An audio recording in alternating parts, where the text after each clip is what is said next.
ഇന്ന് ഒക്ടോബർ 9. ഇന്നലെ October 8 Indian air force day ആയിരുന്നു. ഇന്ന് ഒക്ടോബർ 9 ഇന്ത്യയുടെ ചരിത്രത്തിൽ ഒരു പ്രാധാന്യമുള്ള ദിവസമാണ്.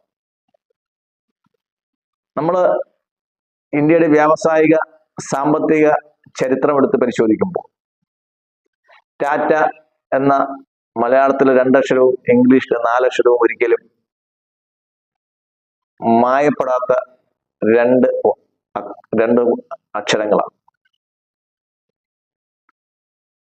ടാറ്റ ഇന്ത്യയുടെ പുരോഗതിക്കും വികസനത്തിനും രാജ്യാന്തര തലത്തിൽ അടയാളപ്പെടുത്തുന്നതിനും ടാറ്റ എന്ന് പറയുന്ന കമ്പനി, ആ കുടുംബവും ചെയ്തിട്ടുള്ള സേവനങ്ങൾ നമുക്ക് വിസ്മരിക്കാനാവില്ല. സ്ഥാപകൻ ശ്രീ ജാംഷഡ്ജി ടാറ്റയ്ക്ക് ശേഷം ഏറ്റവും സുസ്ഥിരമായി ടാറ്റയുടെ ചെയർമാൻ പദവി വഹിച്ചത് രത്തൻ നവൽ ടാറ്റ. അദ്ദേഹം സാധാരണ യൂണിഫോം അറിഞ്ഞ്, സാധാരണ കമ്പനിയിലെ യൂണിഫോം അറിഞ്ഞ് ഒരു സാധാരണ അപ്രന്റീസ് ആയിട്ട് ഫ്ലോറിൽ വർക്ക് ചെയ്താണ് അദ്ദേഹം ടാറ്റയിൽ വർക്ക് തുടങ്ങിയത്. ഞാൻ ഒരുപാട് നീട്ടി പറയുന്നില്ല, രത്തൻ നവൽ ടാറ്റയെ പറ്റി ഒരുപാട് വിശദീകരണങ്ങളൊന്നും ആവശ്യമില്ല. പക്ഷെ ഒരു സംഭവം മാത്രം ഞാൻ പറഞ്ഞുകൊണ്ട് ഞാൻ അത് ചുരുക്കാം.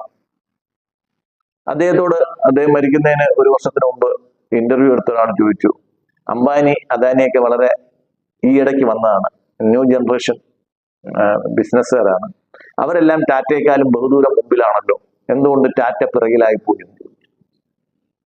അപ്പം രത്തൻ നവൽ ടാറ്റ, അദ്ദേഹത്തെ കാണുന്നത് തന്നെ ഒരു പുണ്യമായിരുന്നു. കാര്യം അദ്ദേഹം അങ്ങനെയുള്ള ഒരു പേഴ്സണാലിറ്റി ആയിരുന്നു. അദ്ദേഹം എനിക്ക് നേരിട്ട് കാണാനുള്ള ഒരു ഭാഗ്യം ഉണ്ടായിരുന്നു. അദ്ദേഹം സ്വസിദ്ധമായ ശാന്തതയോടെ, ഗാംഭീര്യത്തോടെ, എന്നാൽ സരസതയോടെയും പറഞ്ഞു, അവരൊക്കെ ബിസിനസ്സുകാരാണ്, ഞങ്ങളൊക്കെ ഇൻഡസ്ട്രിയലിസ്റ്റുകളാണ്. അപ്പോഴാണ് ആ 2 വാക്കുകളും തമ്മിലുള്ള അത് ടാറ്റ പറഞ്ഞപ്പോഴത്തേക്ക് ആ 2 വാക്കുകളും തമ്മിൽ എന്തുമാത്രം ബഹുദൂരം വ്യത്യാസമുണ്ട് എന്നുള്ള കാര്യം നമ്മൾ മനസ്സിലാക്കും. സുഹൃത്തുക്കളെ, നിങ്ങൾ അനലൈസ് ചെയ്ത് പോവുകയാണെങ്കിൽ